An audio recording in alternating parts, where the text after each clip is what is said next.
Action.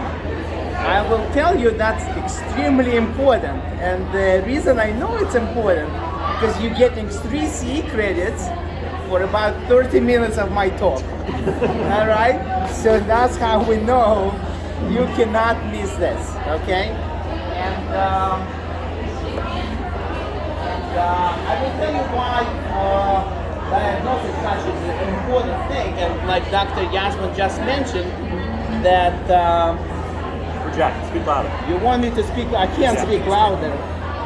Sure. Put you in the You middle. can always come in the middle. Yeah, there you go. It is loud. Because without proper diagnosis, who think they can treat the case? Anyone likes to treat cases without knowing what they're... Yeah, doctor likes to treat it. Very good, very good. So, yeah, so you'll be missing a lot of things, and if things go wrong, unfortunately, and patients gets very upset, you won't have a lot of way to get back into this field. All right, so, and the diagnosis actually lead to the case selection here. Okay, because you want to know what you're treating biologically, and you want to know if this is something, a case that you actually want to do. All right, so you want to have a systematic approach to cases, right, to your patients, and this is 4 steps to diagnostic process. So you have to assemble all available facts, okay? You don't want to go into a case and you just took x-rays, right? You just took x-rays, you come to a patient and you diagnose them from that x-ray. Think anyone wants to do that? Dr. Kaiser? Dr. Kaiser doesn't want to do that. Okay, so once you got assemble all your available facts, which means all the tests, all the x-rays, all the talking to the patient, you want to look at that, right? And you want to try to make sense of what you got. So that will allow you to formulate some differential diagnosis. Okay, so once you have that, you think maybe this is this, maybe this is something else, but those kind of couple of things that might fit your case, okay? So might fit what patients tells you. So you take that and you compare everything to what's known to the diseases that the patient might have, and you try to match it, and you get your working diagnosis. So far, so good? Does anyone know who this guy is? That's right. That's right. That was not easy. Yeah, so he is the father of modern medicine. Okay? So, about 150 years ago, that's what he said. So that's pretty remarkable. Right?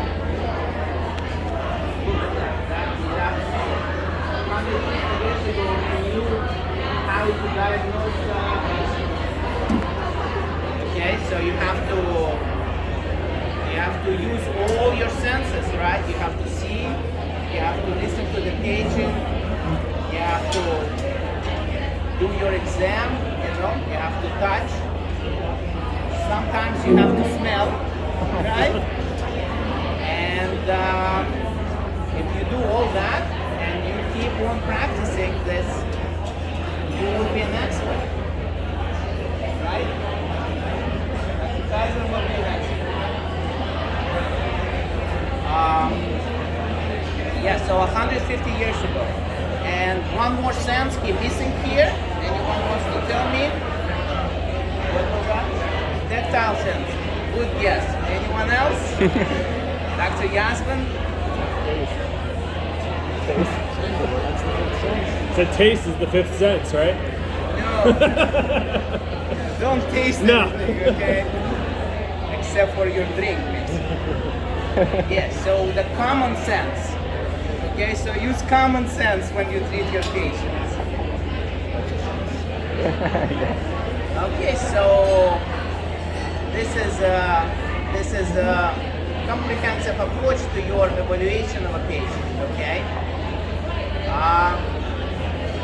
Again, listen to your patient. He's trying to tell you what's wrong with the patient, right? I mean, how many times if you get the patient in a chair and you just ask him a question, which is a open-ended question, like what brings you in, they will tell you the whole story, right? They will tell you how for a couple of weeks now, every time you drink something cold, it bothers them, you know? So they'll tell you, so get them to tell them the story. Just 90% of the cases you will know, or you'll have a good idea of what patient could have. All right? You gotta get them. You gotta get a history of present illness. Okay? You gotta review with them their medical history.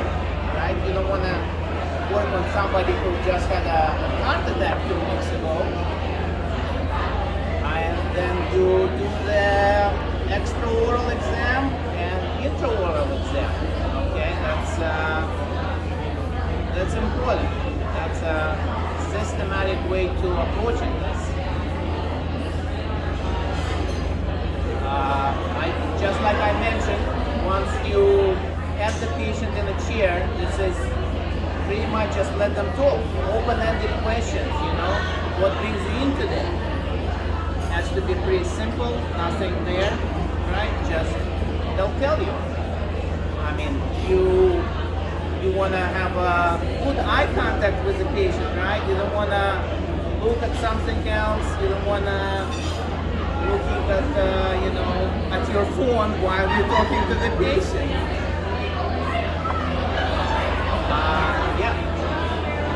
And hopefully you want to help that patient, right? That patient there for one reason only, right? So he can get some help, and you hopefully there also for that reason. So it should work like that. And then once they tell you, a general story, then you ask them a specific question that you wanna find out. Is it sensitive when you drink something cold? Do you have pain when you bite? So you need them to tell you the rest of the story that you suspect will lead you to the proper diagnosis. Extraoral examination. Okay, some patients come like this, right? They're swollen. I can't speak any louder. So if they're swollen like this, you should have a pretty good idea what's happening here.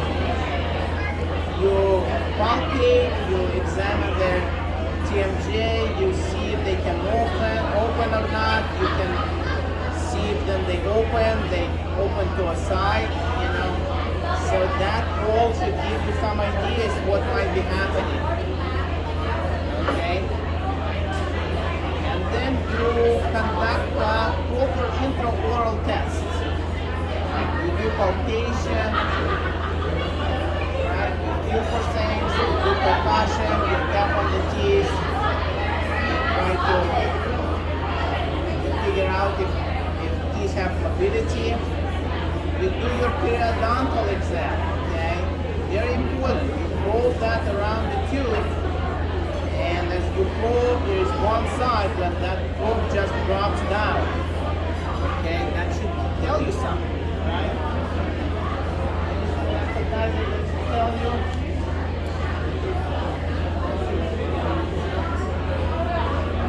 Yeah, or if you fracture, it might give an extraction. Okay, and then you do thermal testing.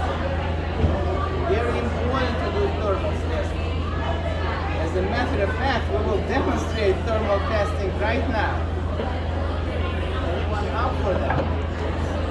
I think I'll do it. We have a volunteer right here. Each is gonna volunteer as a patient. I'll do it. I think Jerry should be the patient. Jerry doesn't look like he wants to be a patient. Bad patient. He's a bad. All right, I'll be a good patient. I need a doctor to volunteer. Anyone? Dr. Gorman, you're it. Force people to volunteer. Who knows what this is? You want to or I can? I didn't do it. You want to? Would you like to? I don't need to. Anyone knows what this is? Endo eyes. Endo eyes. Oh, and the eyes. Good job. Good job. And the eyes. You have to use it. Without this, you can't diagnose things. Okay? Everyone has the eyes and they're up. Yes? No? Okay. Let's get a volunteer out here. Let's have some gloves here. Go ahead, Jeff. Go ahead. All you have to do is think. Apologize. You don't be a doctor? I'll get up in there.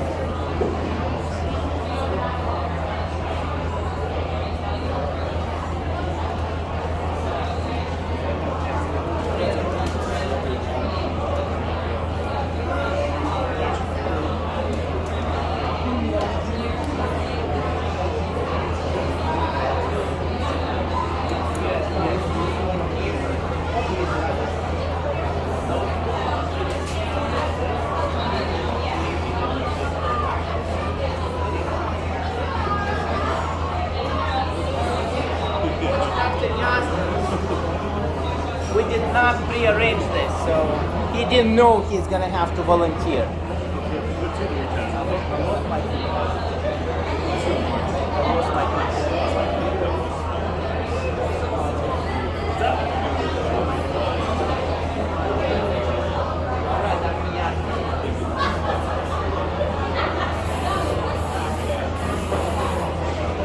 So the patient complains about tooth number 19. It's at the table. 19 first or 30? 19 is a problem with this patient. That's what we think. So Dr. Yasmin got that cool.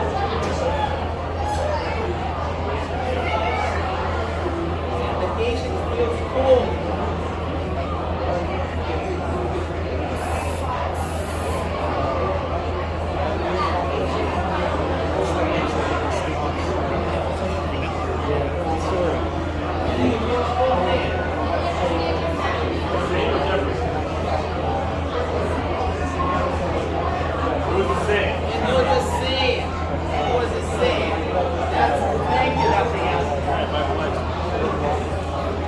That was excellent demonstration.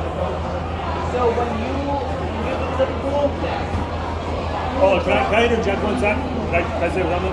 Yeah, guys. One of the reasons why I wanted to do this tonight, and just so you guys know, is when I look at charts, I can't tell you how many times I see a patient that's coming in pain, and this step right here is not done. So as much as like everyone's like, oh, this makes total sense, we're all doing this. We're not. So like that's why this is happening, and that's why I want to make sure that we go through even the most basic things, because sometimes a good review of the basic is good. So yes, without this test, there is no way you can diagnose what's wrong with the pulp of that tooth. Anyone can?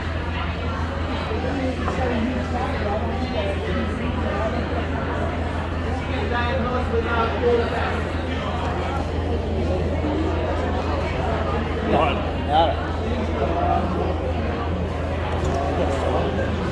So cold test for A delta fibers. Those the fibers that can actually feel cold, okay? And unlike the C fibers that can feel hot. So when your patient comes in and they say, oh, I used to feel cold, but now I only feel something when I drink hot coffee, that means that the tooth is starting to go necrotic. Right? So this is how you want your cotton pellet when you do the tests. I know, it's tough. Physics are terrible. So, that's an excellent question. The Q-tip. Do not use the Q-tip for this test. The problem with the Q-tip is the Q-tip absorbs all the cold into the tip of that, and when you put that on the tooth, it actually is not cold. Okay? So you make your pellet just like that, and you spray just like Dr. Yasman sprayed. You have this, now this is cold, okay? And now this is reliable. The Q-tip, I've seen a lot of people think just use a Q-tip. It does not work. It's not reliable. Yeah, right here. It gives you a lot of Thank you. fake news. It gives you a lot of fake news, okay?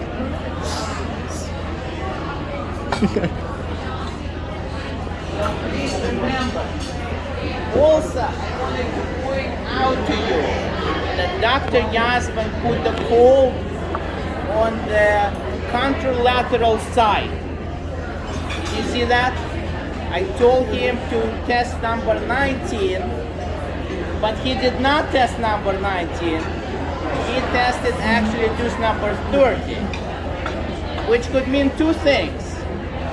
It could mean that Dr. Yasman has no idea about the teeth numbers, right? And he has no idea which teeth are which, or the only way to figure out the normal response is to test the tooth that's gonna be as close to the tooth that you wanna get diagnosis on, okay?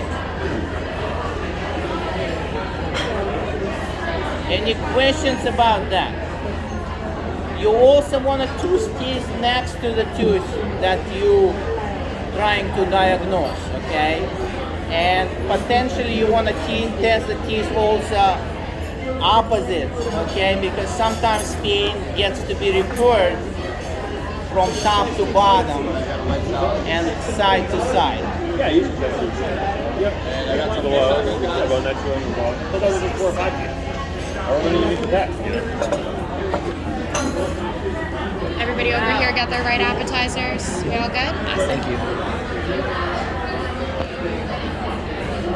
Now for anyone who is super brave, this is how you test for hot.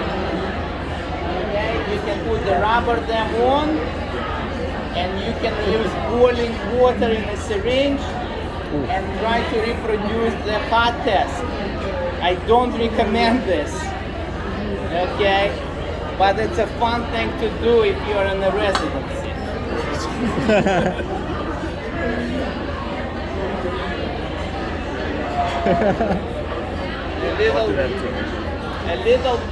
a little dental humor.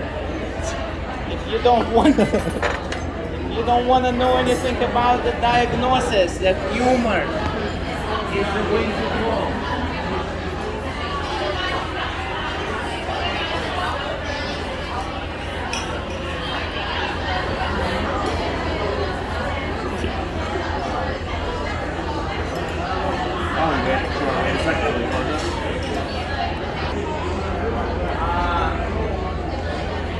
Other test that you like here, you can look for fractures with your handpicks and try to see where the fractures go. And you can stain sometimes. Tooth loose, very useful, okay? I use it all the time to try to figure out if the tooth has a fracture. You ask your patient to gently bite on the tooth loose, and then release and see if they have any pain, okay? Very useful test to see if you have those situations, a lot of them could be simply taken care of with crowns without even root canals. So I'm gonna have to, like, just out of curiosity for people that are here, when you guys have an emergency and a patient comes in with biting tests, how many of us are using like a tooth slip? Everyone? Okay. Excellent. Just out of curiosity for Dr. Klubis, like how many of those cases usually result in a root canal? Like if you tooth slip is positive, it's a cracked tooth, Yes. you're gonna put a crown on it first and evaluate it. How many of those do you think usually wind up needing a root canal? So it's a difficult question to answer, but I must tell you that if this has just happened and patients still sensitive to cold, if the tooth is still vital, and you prepare the tooth for the crown and temporize it with a temporary crown, you know, it's a good 50-50 shot that the patient won't even need a root canal. So the reason I bring that up, guys, is because a lot of times, again, we see like emergencies come in with this exact set of criteria, right? Patients coming in, having some pain, tooth sleuth positive, and then I see in the notes that we're referring it to endo to evaluate further. And what I would just encourage all of you to do is if it's at that point and you put cold on it and it's not lingering, it's not throbbing, it's not irreversible colitis, that we put that patient in a temporary crown that day and give it some time and evaluate whether or not it's going to need a root canal. If 50% of the time, it's probably not going to need one, and you just save that patient a visit to the endodontist, and at the same time, you've treated the patient. So just something to think about when that emergency comes in with these symptoms. Yes, absolutely. And again, there is no risk if the patient in 4 to 6 weeks develop symptoms and they still in temporary crown, we do a root canal and they'll be fine. We keep the tooth. All right. So yeah, you just have to inform the patient. Just make sure you talk to the patient. That's the most important thing, that you communicate with the patient and you explain to them exactly what could happen, okay? Don't let the patient just kind of guess what's gonna happen. Also, don't set the expectations correctly, okay? If you tell them, oh, you're just gonna need a crown and that's it, they will be pissed when they need a root canal, okay? If you tell them that, we're gonna crown it, and we're gonna see in 6 weeks, we will reevaluate this. And in 6 weeks, they need a root canal because they have a lingering pain to cold. You told them, there's no miscommunication. Patient will be totally understanding of what's happening.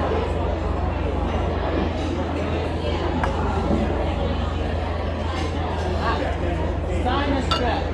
Okay, that's tracing with gutta percha, very useful, okay?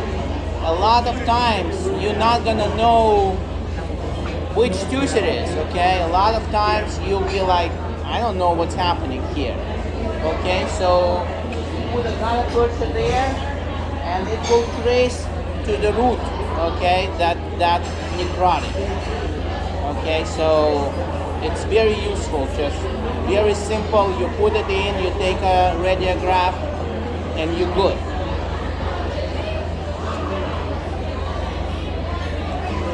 Proper radiographs. I cannot tell you how important those things are, okay? Proper radiographs. You wouldn't believe how many times I've seen your assistants take radiograph that missing apical portion of it, okay? They are not diagnostic. So teach them how to take diagnostic radiographs, okay?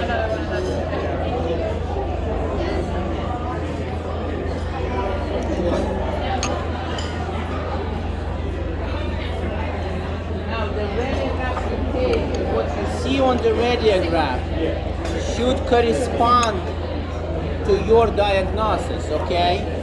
If you put a cold on that tooth and it's vital, it feels cold, okay? And then you look at the radiograph and you have a periapical radiolucency, okay? Something is off, okay? You have to retest the tooth you have to confirm that they really respond to cold, and if they do, and they have periapical radiolucency, it's time to refer. Okay, it's time to refer to your oral surgeon because that lesion needs to be biopsied. Okay, you can't have vital teeth that appear to be necrotic on the radiographs. Okay, it has to be something else until proven otherwise. Okay. And things can be, it could still be a tooth that needs a root canal, could be still a tooth that something is just presents in a very unusual and weird way, okay? So once oral surgeon takes a biopsy of that, and he tells you that this is just a granuloma, you're good. You go ahead and you do that root canal.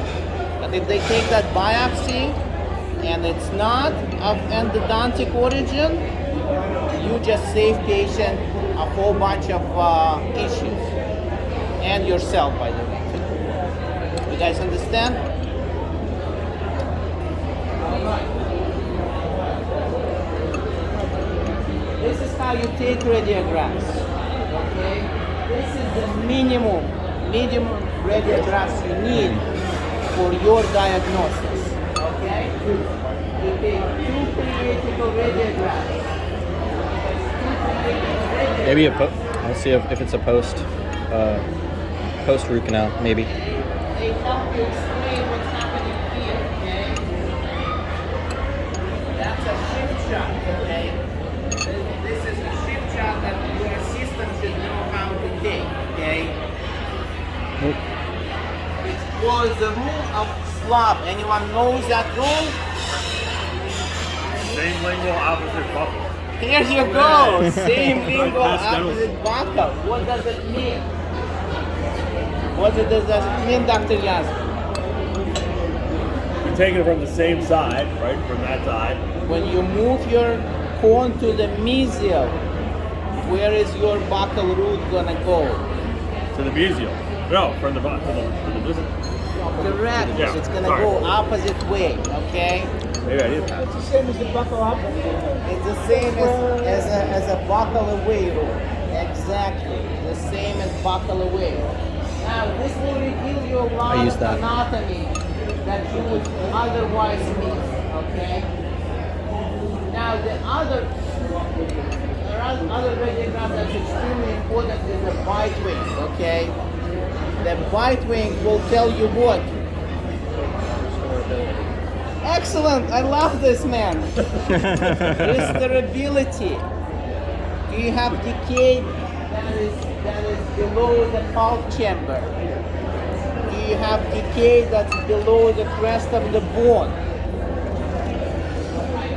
Do you have other issues with the tooth that make it not restorable? Okay?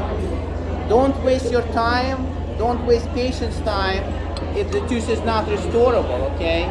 Nowadays, there's no reason to do it. If it's not restorable, it's an implant, okay? Just move along. Don't try to be a hero. It's not the age where we can have other options. Can I add something to that? Please. Yeah. Again, like I see a lot of Dr. Klubis's patients that come in from outside referrals. So I know none of that happens with our doctors, but I can't tell you the number of referrals that he gets that we look at the X-ray and we like laugh. We're like, why would the doctors send this to Dr. Klubis? This tooth has no chance of being restored. Send it to Dr. Khalif. Get an implant going. Let's go. You know? Yeah, right. No, but send it to you for an implant. Like, don't even like. Why are we wasting our time?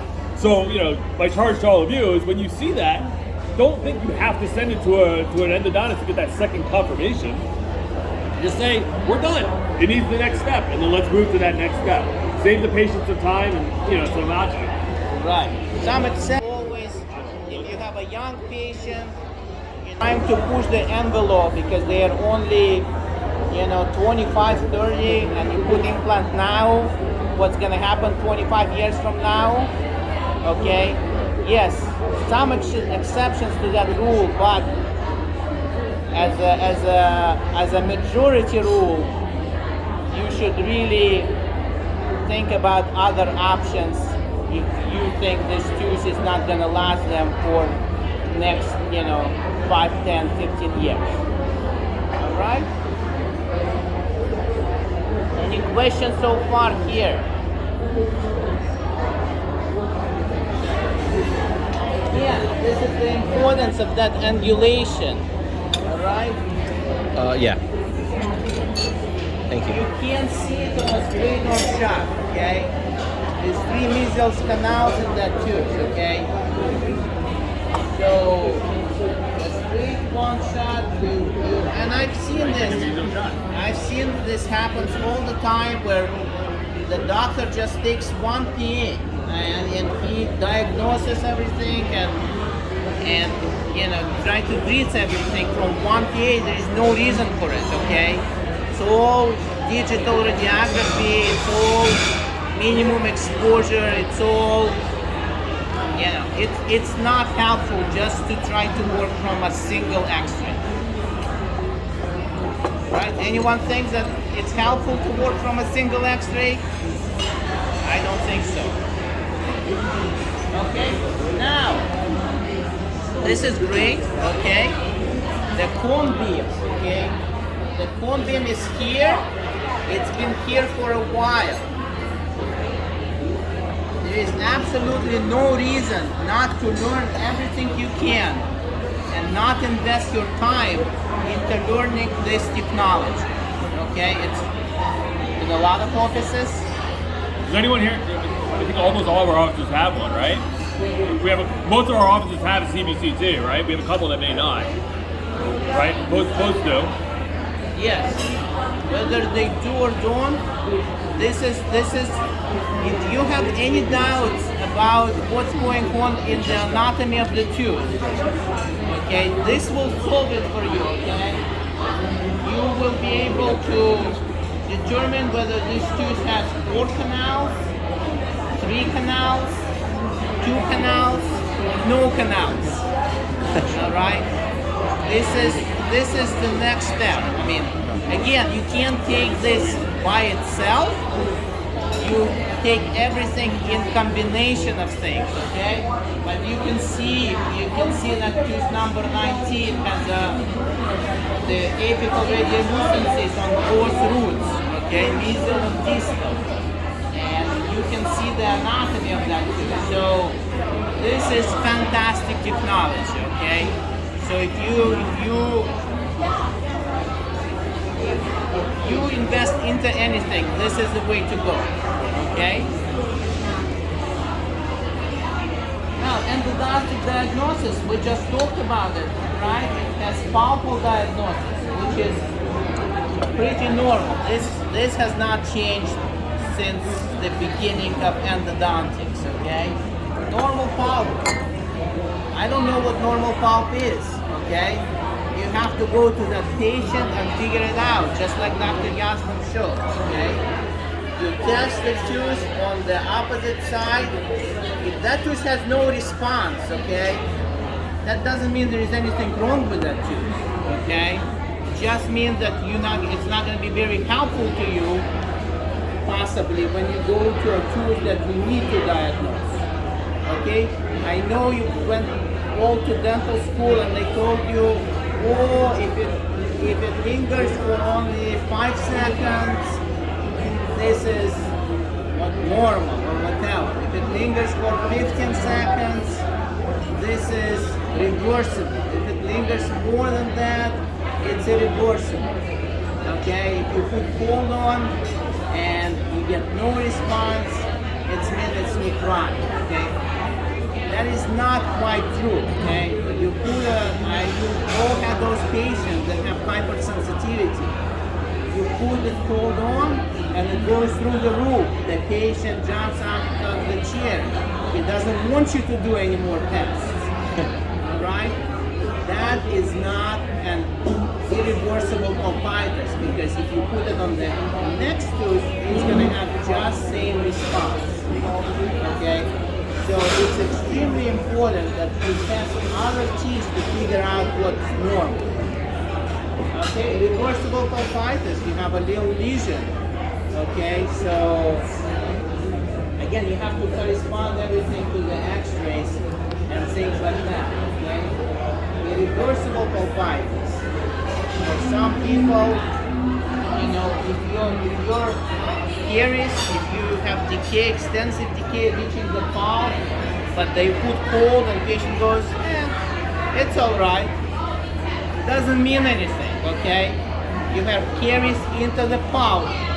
That is irreversible pulpitis, even so they're not jumping out of the chair.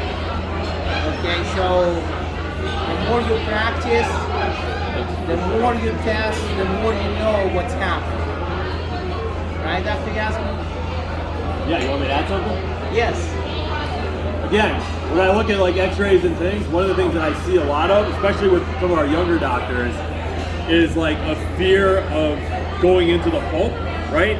So I see these huge cavities and the doctor's trying to do this huge MODBFL XYZ filling, where in 6 months that patient's gonna be back in the chair needing a root canal, right? We all see it, we all know it, but when we're young, if you haven't seen it, you don't know it. So to our younger docs that are here, if you see that big cavity and it's sitting right on the corner of the pulp, and you clean it and you spend 45 minutes cleaning it out, and it's all pink and it's all but there's no blood coming out of there, it's gonna need a root canal. Like you could try to put a spacer on it, you can try to put a liner on it, you can try to do these things, it's gonna come back. And that patient's not gonna remember the hour that you spent to try to make that tooth better. They're gonna remember that they're in pain and the last person that touched that tooth was you. That's all they're gonna remember. Yes. Thank you, Call my Dr. associate Yasmin. and tell him that? He drives me nuts. Yes, so He was yeah. invited. Yes, it's very nice in dental school to do this, but definitive treatment is the key. If the key reads the palm, it doesn't matter that you know what you're gonna do there. The tooth is gonna need a root canal, okay? So make no mistake. Okay, and necrotic pulp, again, same deal. The tooth will not respond to cold.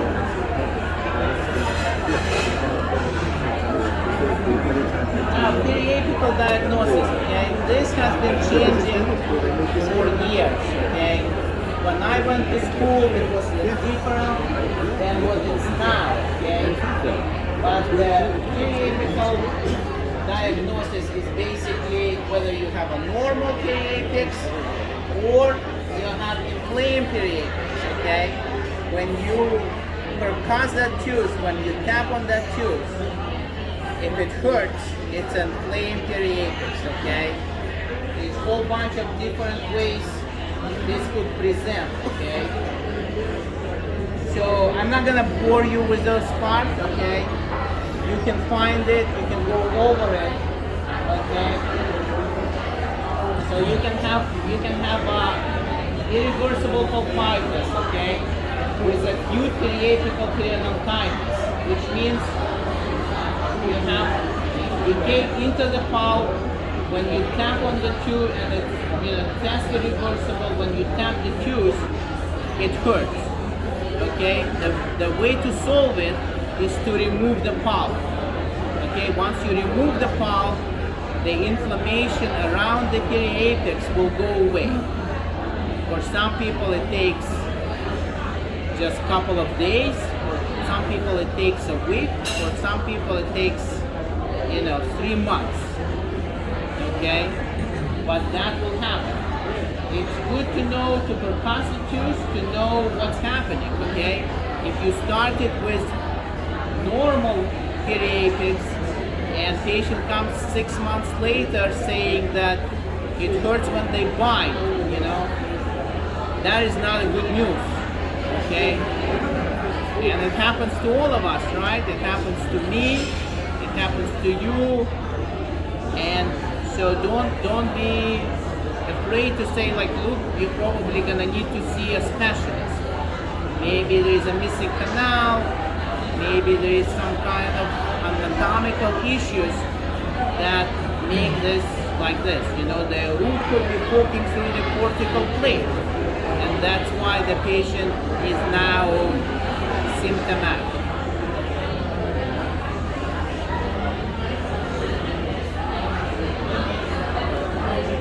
guy, look at this.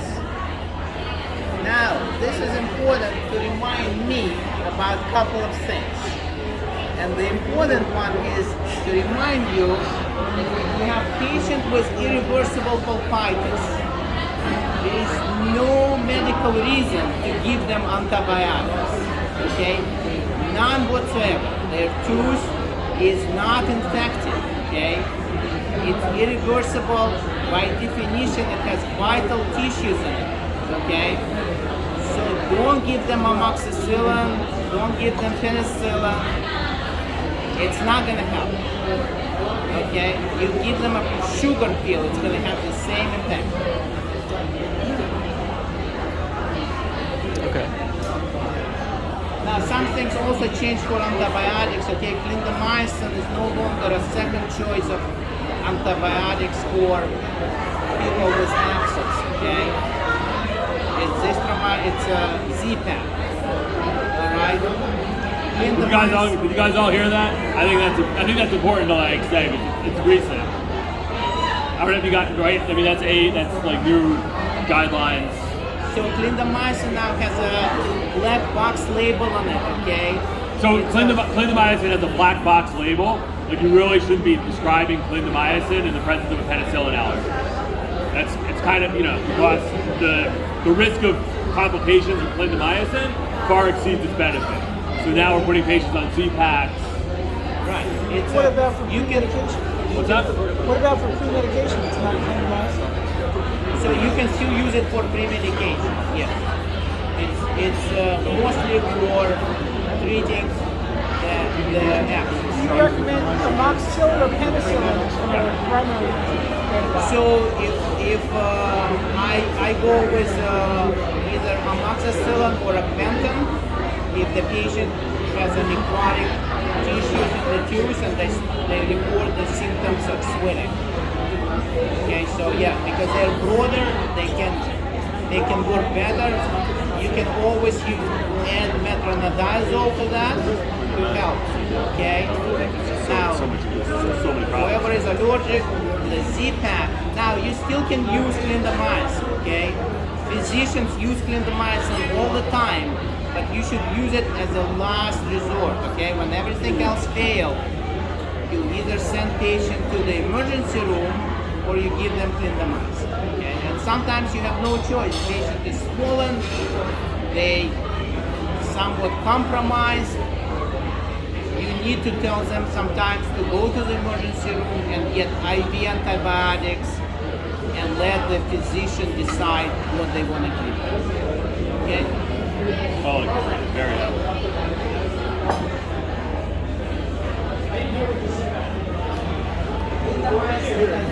You can't hear it? I know, sorry. I'm gonna have to speak from over there. I think it'll work better earlier. To put it all together, okay? Talk to your patient and get their story, okay? That's number one part, okay? Take your radiographs and do your test, diagnostic test, okay? And now you have to figure out if the tooth is restorable, is the root canal bench on to perform, okay? And do you want to do it, okay?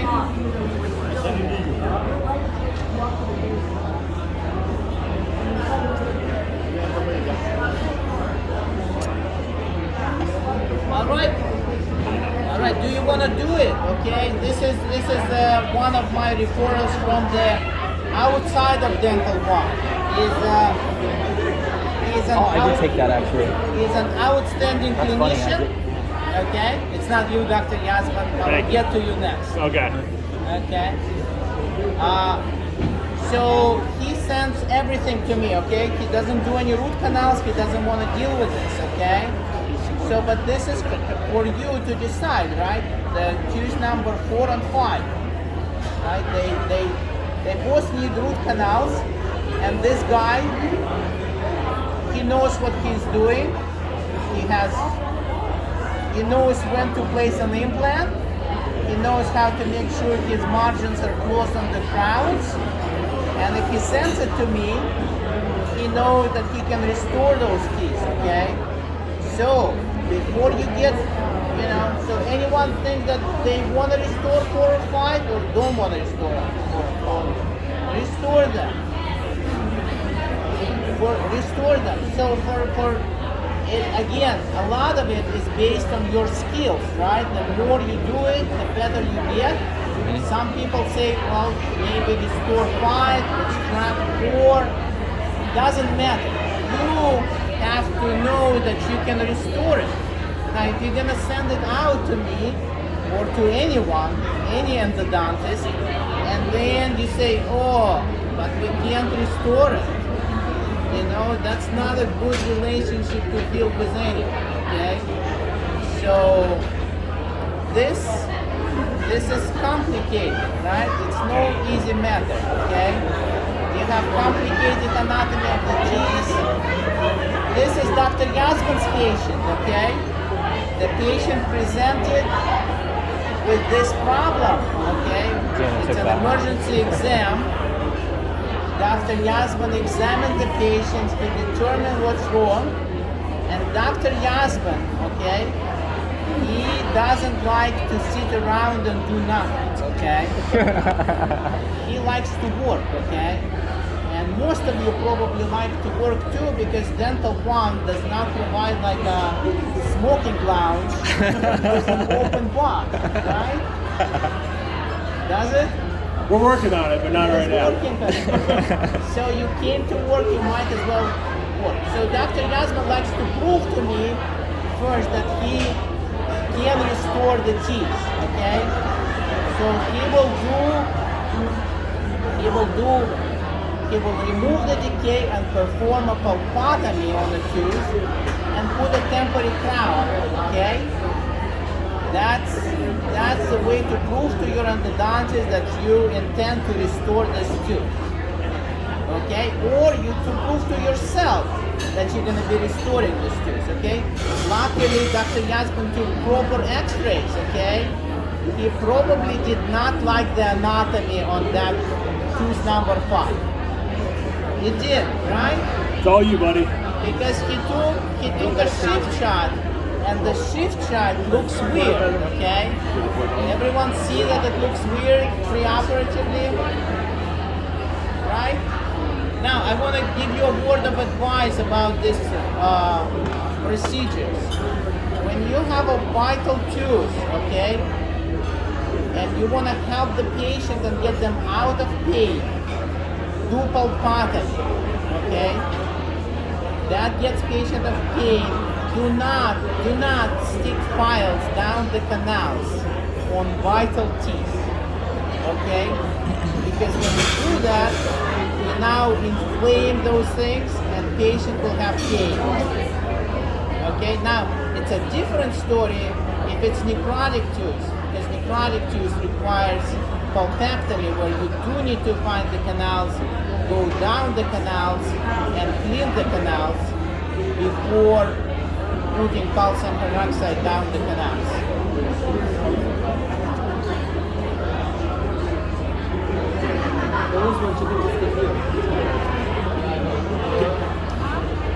Can I say something to this?